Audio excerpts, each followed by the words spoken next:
시편 73편 25절에서 26절 구약성경 855쪽에 말씀 우리 함께 다 같이 합독하시겠습니다. 25절입니다. 하늘에서는 주 외에 누가 내게 있으리요 땅에서는 주밖에 내가 사모할 이 없나이다. 내 육체와 마음은 쇠약하나 하나님은 내 마음의 반석이시요 영원한 분깃이시라. 아멘. 자리에 앉으시겠습니다. 옆에 있는 분들과 인사 나누겠습니다. 반갑습니다. 감사합니다. 갑자기 추워진 날씨에 오늘 이렇게 수요일 밤에 나와서 예배하는 여러분들에게 큰 은혜를 주님이 허락해 주실 줄로 믿습니다. 자, 오늘은 우리가 함께 시편 73편에 나오는 말씀을 가지고 우리 제목을 함께 읽어볼까요? 시작. 주밖에 사모할 자 없나이다 라는 제목으로 함께 은혜를 나누도록 하겠습니다. 시편의 시는 여러분들 성경에 보시면 아삽의 시로 되어 있죠. 이 아삽의 시로 되어 있는데요. 이 아삽은 그 악인에 대해서 매우 심각한 고민을 하고 있는 것을 오늘 이 그 시편을 통해서 우리에게 보여주고 있습니다. 우리가 함께 읽진 않았지만 시편 73편 2절에서 3절 말씀 우리 함께 보실 텐데요. 한번 다 같이 한번 읽어보겠습니다. 시작. 나는 거의 넘어질 뻔하였고 나의 걸음이 미끄러질 뻔하였으니 이는 내가 악인의 형통함을 보고 오만한 자를 질투하였음이로다라고 시인 아삽은 고백을 합니다. 그러니까 시인은 이 악인을 좀 관찰했던 것 같아요. 악인을 이렇게 좀 이렇게 보고 있었던 것 같아요. 근데 악인을 이렇게 보니까 악인에게서는 형통함이 있었던 것을 보게 된 거예요. 악인임에도 불구하고 형통했던 거죠. 그리고 그것뿐만이 아니었어요. 부요하기까지 했습니다. 그리고 또 이렇게 살펴봤더니 재앙도 없어요. 재앙과도 거리가 멀고 부요하고 형통했어요. 그들의 눈에는 분명하게 심각할 정도로 교만함이 보였습니다. 그러니까 분명하게 누가 봐도 교만하고 누가 봐도 악인인데 그들에게는 그 어떤 것도 문제가 되지 않았던 겁니다. 그래서 시인은 이렇게 생각까지 했어요. 마치 하나님이 그렇게 악인이 잘 살게 되는 것을 보면서 하나님이 마치 이 악인들이 그렇게 잘 살도록 내버려 두시는 것이 아닌가, 그 정도로 보일 정도로, 그러니까 오늘 그 3절에서 말씀하죠. 질투심을 느껴요. 오만한 자를 질투했다. 그러니까 질투라는 게 뭡니까, 여러분? 나도 그렇게 그냥 살아버릴까? 이런 거 있잖아요. 그러니까 나도 그냥 그렇게 해버릴까? 여러분 그런 유혹을 느낄 정도였다는 거예요. 그래서 시인은 심란했습니다. 여러분 저와 여러분 가운데서 이런 생각을 해본 적이 있으신 분도 계실 거예요. 차라리 그냥 뭐 그렇잖아요, 여러분. 예수 믿으나 안 믿으나 뭐 별반 다름 없고 예수 안 믿어도 잘 살고 뭐 교회 안 나와도 뭐 괜찮고 우리가 코로나19로 인하여서 2년 동안 여러분들 많은 교회들마다 그리고 성도들이 한국 교회가 어려움을 당하고 있었던 이유들 중에 하나가 뭐냐면 아니 교회 안 나와도 괜찮더라는, 옛날에는 교회 안 나오면 다리 몽둥이가 부러지는 줄 알았는데 괜찮더라는 거예요. 그리고 그렇게 그냥 예배를 온라인으로 드리고 그냥 그렇게 해도 뭐 그냥 예배를 드리는 거더라고요. 그렇게 생각하는 거예요. 이게 고착화되는 거죠. 그러니까 안 해도 괜찮은 거예요. 그러니까 교회를 안 나가면 뭔가 이렇게 큰 일이 일어나고 내가 헌신을 안 하면 뭔가 문제가 생길 줄 아는데 아니 헌신을 안 하면 시간이 더 많이 남네요. 교회를 안 나가니까 훨씬 더 할 일이 많네요. 너무나 괜찮은 거예요. 이게 형통한 거죠. 그래서 질투와 유혹까지 느꼈던 사람이 누구냐? 아삽이었고요. 사실은 어떤 측면에서 본다면 우리도 그런 마음이 없지 않아 드는 것도 사실입니다. 그래서 시인은 심란했어요. 나름대로는 죄짓지 않고 열심히 살려고 노력했고 하나님의 뜻대로 살기 위해서 아등바등했어요. 그런데 하나님의 뜻대로 살고 그렇게 열심히 최선을 다해서 나름대로는 주님을 믿는다고 열심히 했지만 오히려 자신한테는 징벌과 재난이 더 가까운 거예요. 떠나지 않는 거예요. 오히려 힘든 거예요. 여러분 그렇다면 여러분들은 어떤 선택을 하실 수 있겠습니까? 아니 예수를 믿는데 훨씬 더 어려운 일이 벌어지고 예수를 안 믿는데 잘 되고 형통하더라. 여러분 같으면 어느 길을 선택하시겠습니까? 세상 사람들은 어느 길을 선택할까요? 그래서 오늘 그 3절의 사건을 읽은 것처럼 아삽은 악행에 대한 유혹까지 받을 정도로 굉장히 심각한 상황에 빠져 있었던 거예요. 그래서 시인은 너무나 고민이 됐어요.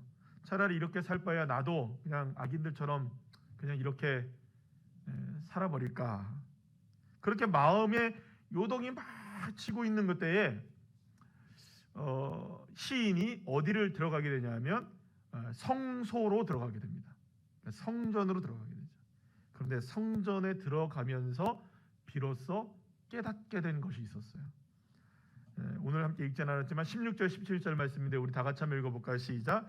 내가 어쩌면 이를 알까 하여 생각한즉 그것이 내게 심한 고통이 되었더니 하나님의 성소에 들어갈 때에야 그들의 종말을 내가 깨달았나이다 라고 고백합니다. 시인은 악한 자가 맞이하게 될 앞으로의 일들이 어떤 것인지를 깨닫게 돼요. 18절부터 20절까지의 말씀을 보게 되면 그들은 비참한 최후를 맞이하게 될 것이라고 얘기해요. 그러나 그 반대로 성도들, 그러니까 경건한 사람들, 하나님의 백성들, 그리스도인들은 복된 결말을 맞이하게 될 것이라는 걸 깨닫게 돼요. 이제 21절부터 24절까지에 나오는 고백의 말씀으로 나와요. 그리고 마지막으로 시인은 경건한 자는 하나님 외에 다른 기업을 삼은 사람이 아니라는 걸 깨닫게 돼요.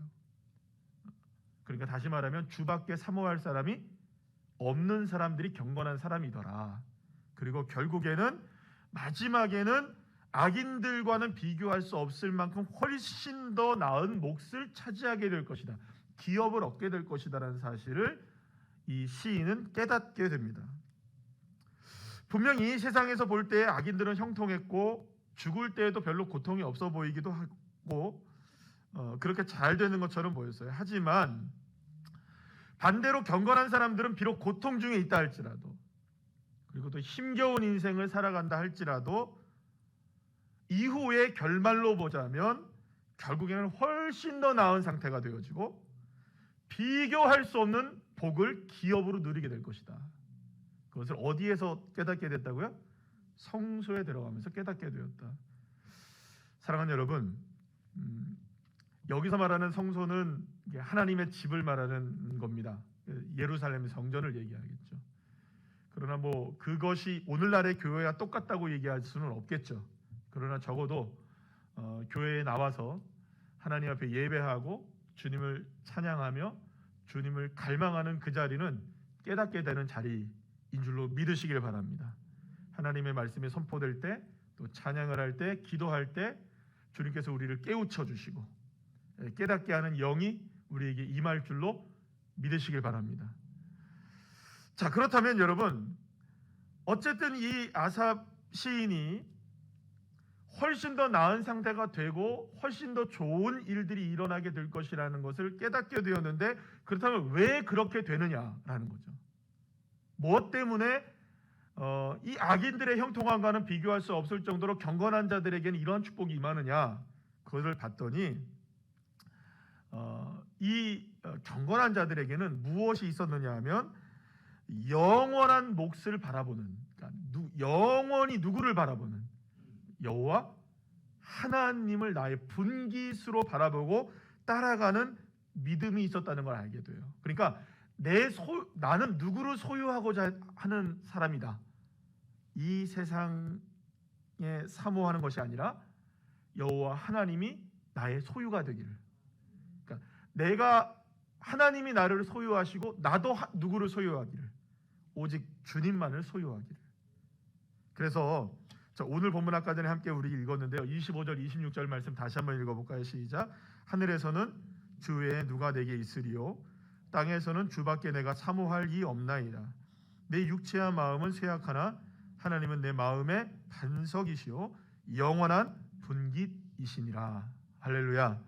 사랑하는 여러분, 시인은 악인과 경건한 사람의 차이점이 여기 있다는 것을 발견하게 됩니다. 악인은 결코 쫓지 않고 바라보지도 않는 존재가 있었다는 걸 알게 된 거예요. 그것은 무엇냐면 하나님을 하나님을 경건한 사람들은 하나님을 바라보지만 하나님을 쫓지만 세상의 악인들은 결코 하나님을 쫓지 않더라. 오히려 경건한 사람들은 누구를 쫓더라? 여호와 하나님만을 쫓는 사람이더라라는 것을 알게 됩니다. 비록 오늘의 삶에서는 악인이 형통하는 것처럼 보이기도 하고, 그래서 경건한 사람들조차도 어떤 마음이 듭니까? 유혹이 생기는 거예요. 아유, 나도 차라리 그렇게 해버릴까? 여러분, 우리도 그런 마음도 수도 없이 듭니다.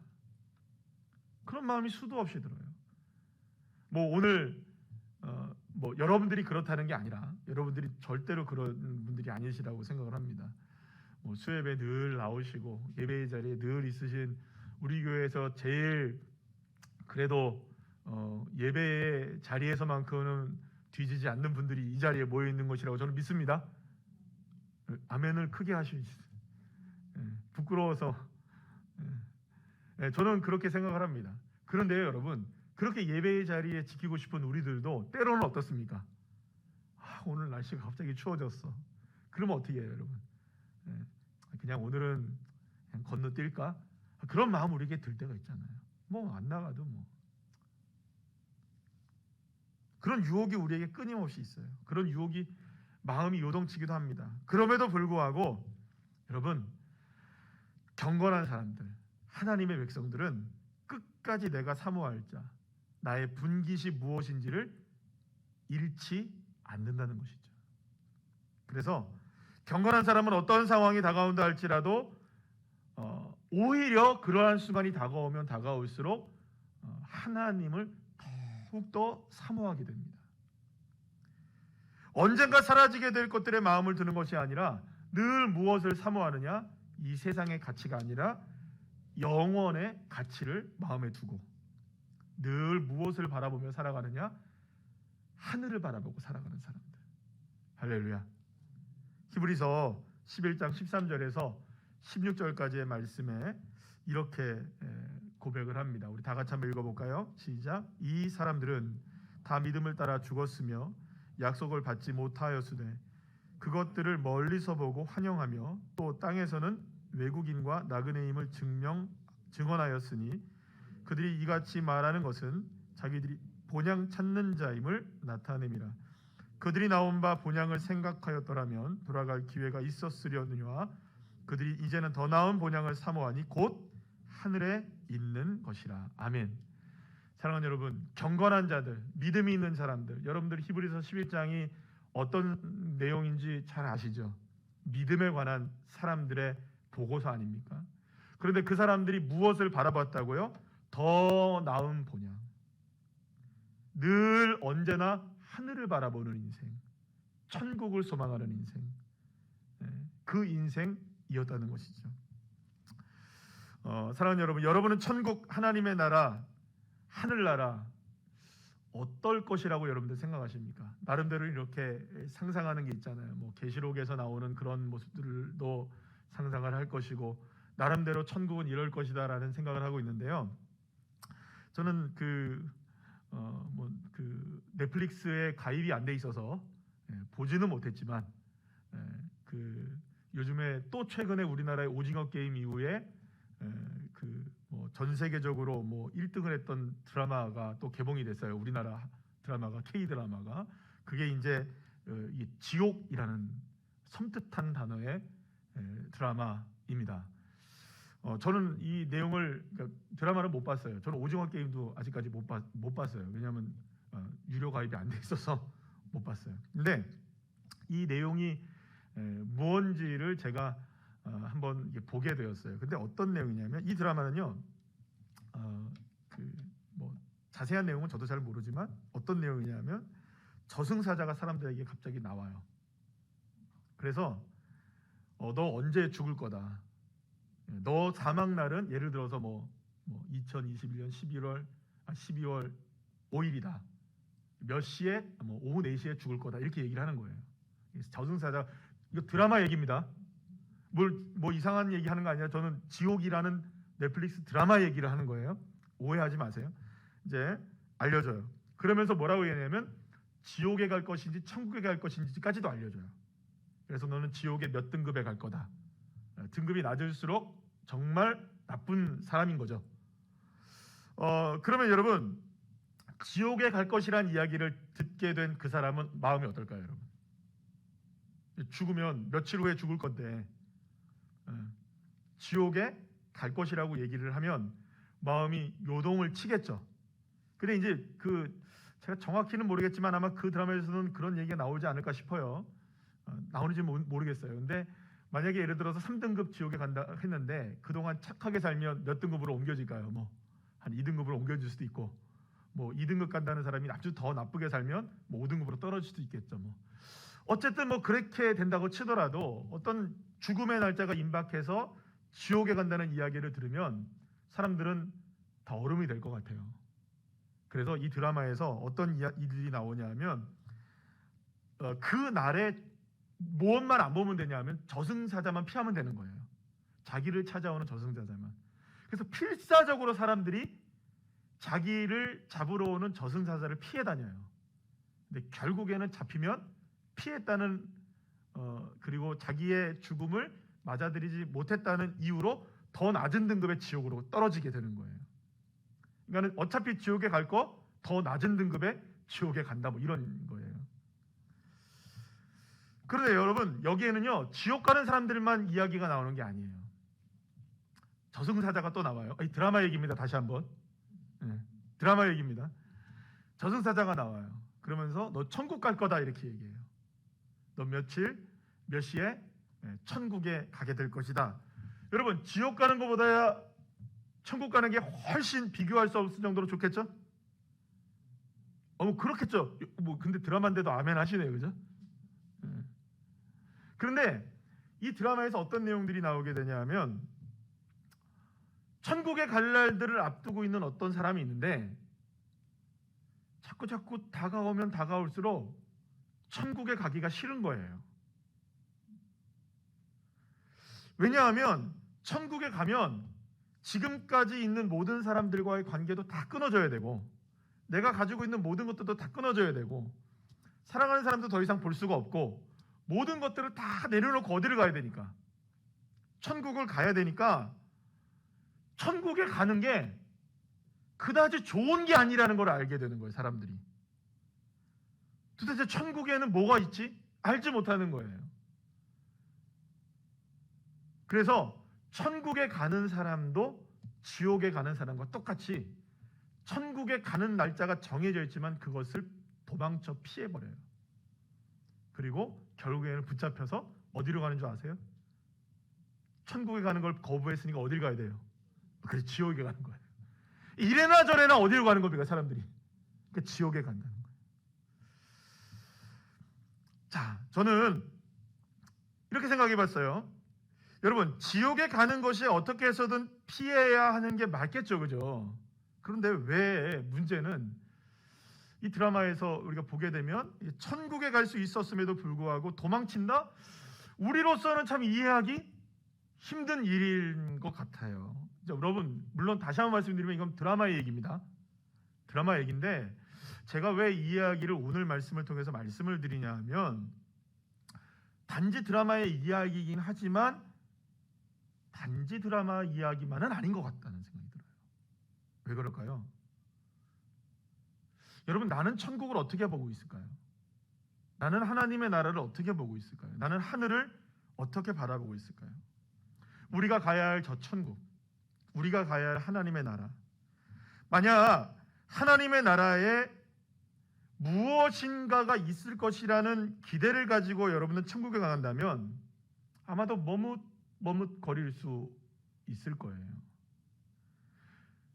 사랑하는 여러분, 천국에는 명품 가방이 없습니다. 좋은 자동차도 없습니다.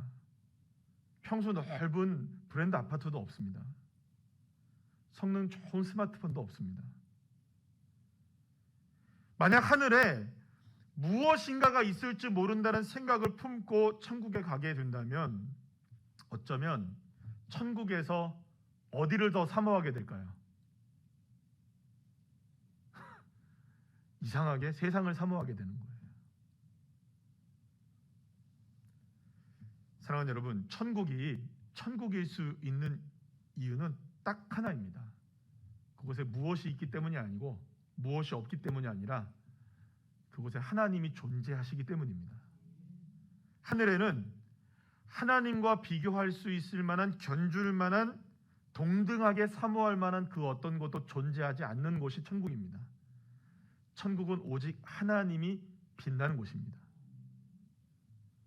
천국은 여러분, 물론 우리가 영적인 의미에서는 그리스도인으로서는 이 땅 가운데 사는 것의 삶의 연장이 천국은 맞습니다만 우리의 육체적인 삶의 연장이 천국은 아닙니다.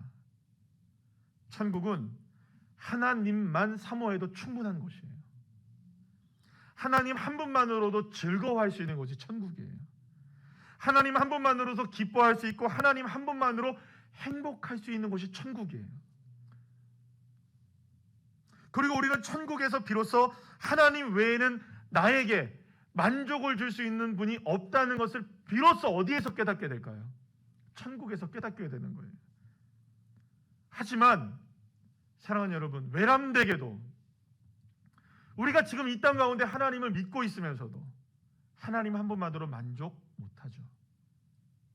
여전히 다른 것들이 필요하고 다른 것들이 우리에게 훨씬 더 소중한 가치들로 느껴질 때가 많은 것이 사실입니다. 시간, 돈, 건강, 자녀들, 수많은 것들이 하나님보다 앞서 있죠. 여전히 우리들은 하나님 외에 만족을 주는 것들을 기대하며 그렇게 이 땅 가운데 하나님도 바라보고 세상도 바라보고 우리는 살아가고 있는 것이죠.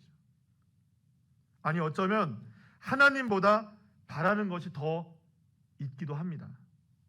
하나님을 얻는 것보다, 하나님을 추구하는 것보다, 하나님을 통해 얻을 수 있는 것, 하나님을 통해 추구할 수 있는 그 무엇인가를 더 바라보며 그렇게 어쩌면 우리의 신앙과 우리의 경건함과 악인의 모습들이 뒤혼돈되어서 살아가고 있는 모습이 우리들의 모습일 수도 있다는 생각을 해봅니다.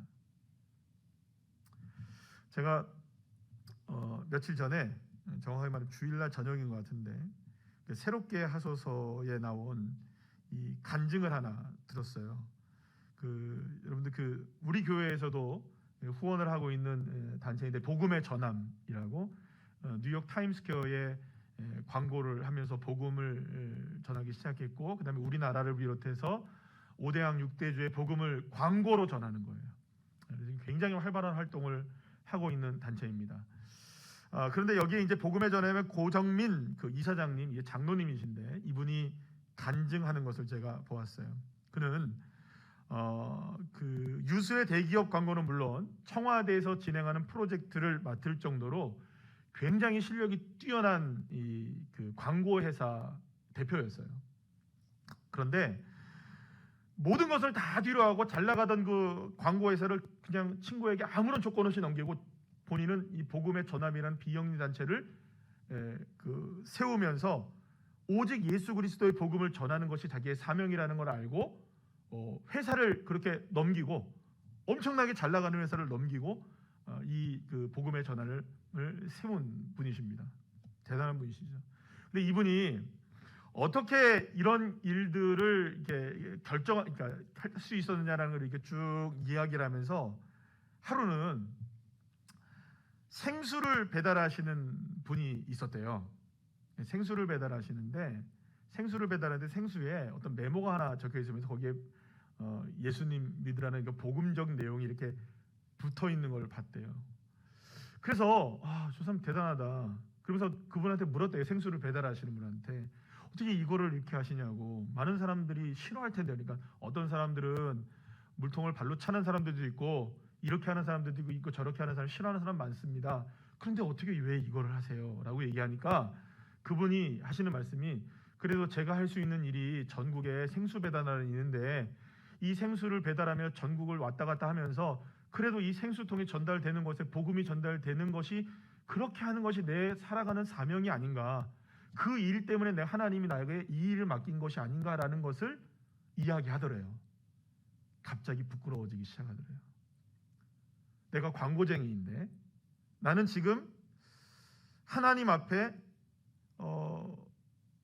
내게 주신 재능을 땅에 묻고 살아가고 있는 것이 아니었는가?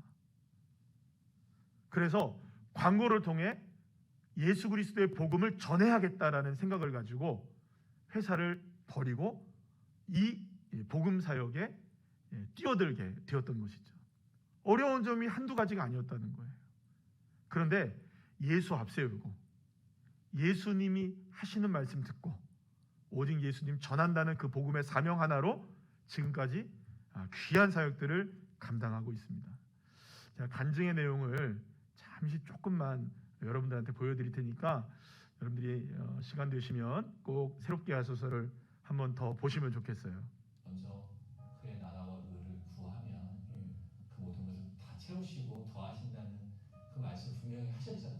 그래서 경제적으로 쉽지 않죠. 근데 어떤 형태로든 하나님께서 공급하실 거고 하나님께서 또 채워가실 거라는 생각이 있었고 분명한 경험을 했기 때문에 걱정이 안 되는 건 아니지만 그래도 이렇게 그 힘으로 갈 수 있었다는 생각이 들어요. 그냥 저희한테 비전을 물어보시는 분이 되게 많아요. 앞으로 계획이 뭐냐. 근데 저희가 양이잖아요. 양. 그냥 목자 따라다니는 양인데 양이 무슨 계획이 있어. 그냥 목자만 잘 따라다니면 되는데 근데 뭐 계획도 세우고 준비도 하겠지만 그냥 목자 놓치지 않고 그냥 목자만 바라보면서 그렇게 더 해야겠다는 기도 제목 있습니다. 네. 할렐루야. 사랑하는 여러분, 경건한 사람은 이 땅의 것이 아니라 먼저 그의 나라와 그의 의를 구하는 사람입니다. 그래서 그 사람만이 목자를 따라갈 수 있습니다. 왜냐하면 진정한 행복은 오직 나의 목자이신 주님만이 주실 수 있다는 걸 믿기 때문입니다. 만약에 우리가 목자를 따라가지 못한다면 그 이유는 딱 한 가지입니다. 다른 데 시선이 가 있기 때문에 목자를 따라갈 수 없는 거죠. 그래서 성도, 경건한 사람, 그 사람은 이 세상의 그 어떤 그 무엇보다 하나님으로부터 얻을 것이 있다는 것을 정말로 사모하고 믿는 사람인 것이죠. 주님이 주실 것을 이 세상 그 모든 것보다 더 갈망하는 사람이 경건한 자들임을 믿으시길 바랍니다. 세상의 그 모든 쾌락보다 하나님과 교제하는 것을 더 사모하고 세상의 그 어떤 것보다 하나님의 의를 먼저 생각하고 하나님의 나라를 생각하고 주님의 뜻을 바라볼 수 있을 때 그 사람이 진정으로 경건한 사람인 것입니다. 그래서 여러분, 사도 바울은 빌립보 3장 7절에서 9절 말씀을 통해 다음과 같이 고백을 합니다. 우리 다 같이 한번 읽어볼까요? 시작. 그러나 무엇이든지 내게 유익하던 것을 내가 그리스도를 위하여 다 해로 여길 뿐더러 또한 모든 것을 해로 여김은 내 주 그리스도 예수를 아는 지식이 가장 고상하기 때문이라. 내가 그를 위하여 모든 것을 잃어버리고 배설물로 여김은 그리스도를 얻고 그 안에서 발견되려 함이니. 할렐루야. 사랑하는 여러분, 바울이나 오늘 시편의 시인 아삽 모두가 이 땅 위에 사모하며 살아갈 것이 무엇인지를 분명하게 알았던 사람들이었던 겁니다. 자신이 가져야 할 몫이 무엇인지를 알았던 사람이었던 것이죠.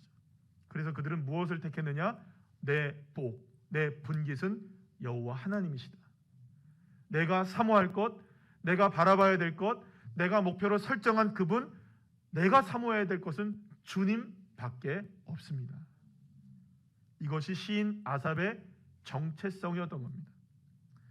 자기 하나님이 누구냐에 따라서 여러분 한 사람의 정체성이 결정이 됩니다. 그렇기 때문에 내가 정말로 만약 경건한 사람인지 아닌지를 알고 싶다면 스스로에게 질문을 해봐야 됩니다. 나는 지금 무엇을 분깃으로 놓고 있는가? 나는 지금 무엇을 쫓고 있는가? 내 하나님은 정말 무엇인가? 나는 지금 무엇을 사모하고 있는가? 만약 하나님을 가장 존경하고 하나님을 가장 사랑하고 하나님을 유일한 분깃으로 삼는다면 그분은 참으로 하나님의 일꾼이 될 것입니다. 하지만 하나님보다 더 귀하게 생각하는 것이 있다면, 하나님보다 더 사모하는 것이 있다면, 하나님보다 더 앞서는 것이 있다면 외람되지만 그는 경건한 사람이라고 볼 수 없는 것이죠. 그렇다면 나는 어떤 사람일까요? 세상 그 어떤 것보다 하나님을 여러분 가장 좋아하십니까? 여러분 정말 그렇게 사시길 원하십니까? 아니면 두 세상 가운데 적당하게 우리가 다리를 걸치며 살아가고 있는 것은 아닐까요? 저는 요즘에 최근 들어서 하나님의 음성을 듣는 삶에 대해서 조금 더 이전보다 갈망하게 되었습니다. 그러면 하나님의 음성을 듣는다는 게 무엇일까? 여러분 이론적으로도 알고 경험도 해봤고 많은 은혜도 받아봤지만 요즘 최근 들어서 생각하는 것 중에 하나가 하나님께서 마음에 감동을 주시기를 원하는 겁니다. 하나님, 저에게 하나님의 감동이 필요합니다. 하나님의 뜻을 분별할 수 있기를 원합니다. 내 뜻대로 말고 아버지 뜻대로, 정말 그 뜻을 분별할 수 있기를 갈망합니다. 왜냐하면 우리가 너무나 잘 아는 말씀이지만 요한복음 10장 27절 말씀에서 예수님이 우리에게 이렇게 말씀하십니다. 다 같이, 내 양은 내 음성을 들으며 나는 그들을 알며 그들은 나를 따르느니라. 사랑하는 여러분, 때로는요 수없이 많은 소리가 내 마음을 요동치기도 합니다. 기도의 자리에 있을 때에도 그렇습니다. 주님을 바라보면서도 그렇습니다. 때로는 내 마음과 주님의 뜻이 분별되기 어려울 때도 있습니다. 이거 정말 주님의 뜻일까? 이게 정말 주님이 원하시는 것일까? 하지만 그럴 때일수록 제가 할 수 있는 딱 한 가지는 영원히 사모할 자 누구밖에 없다. 나는 주님밖에 없습니다. 오직 그럴 때일수록 더욱더 조용히 주님을 바라보는 자리로 나갈 수밖에 없는 것이죠. 내 뜻과 내 생각이 아니라 이 세상과 사람들의 말이 아니라 오직 주님을 사모하는 그 자리. 사랑하는 여러분, 그러나 주님만 사모하며 살아간다는 것은 결코 쉬운 일이 아닙니다. 오히려 힘든 길이고 또 때로는 조심도 해야 하고 또 그래서 자기를 부인해야 하는 삶의 길입니다. 바울이 고백한 것처럼 해롭지 않은 이 세상의 것들조차도 다 해로 여겨야 됩니다. 아니 왜 그게 해롭겠습니까? 그런데 그것을 다 해로 여겨야 되는 거죠. 그러면서 누구만 사모하는 것이냐? 오직 예수. 오직 예수. 그래야 가장 고상한 가치가 있으신 예수 그리스도를 얻게 되고, 할렐루야. 그리고 그 안에서 우리의 삶이 발견되어지는 것이죠. 어쩌면 주님은 그런 사람들을 찾고 계시지 않는가 싶습니다. 다니엘 기도회를 통해서 수많은 간증자들을 우리가 만납니다. 한 해에 적어도 20명 이상의 간증자들을 우리가 봅니다. 그러면 그들 가운데 있었던 동일한 고백이 무엇인지를 여러분 캐치하셔야 됩니다. 그들의 고백이 무엇인가요? 오직 누구를 사모할 때, 이 세상의 것들이 아닌 하나님의 것을 사모하고 하나님을 사모할 때 오히려 더해주는 축복이 있게 되더라. 그래서 먼저 그의 나라와 그 의를 구하시길 축복합니다. 그러면 이 모든 것을 우리에게 더하시는 하나님의 은혜를 누리게 되는 것이죠. 사랑하는 여러분, 그래서 주님밖에 사모할 자 없습니다. 할렐루야. 이것이 저와 여러분의 평생의 고백이 되시기를 축복합니다. 시간이 지나면 지날수록 어떠한 상황이 우리에게 다가온다 할지라도 내가 사모할 자는 주님밖에 없습니다. 세상의 악인이 어떠한 삶을 살든 이 세상이 어떻게 흘러가든 우리는 주님 사모하는 그 자리로 더욱더 깊이 나가서 그 주님을 통하여 승리하는 주의 자는 한 분 한 분들 다 되시기를 간절히 축복합니다.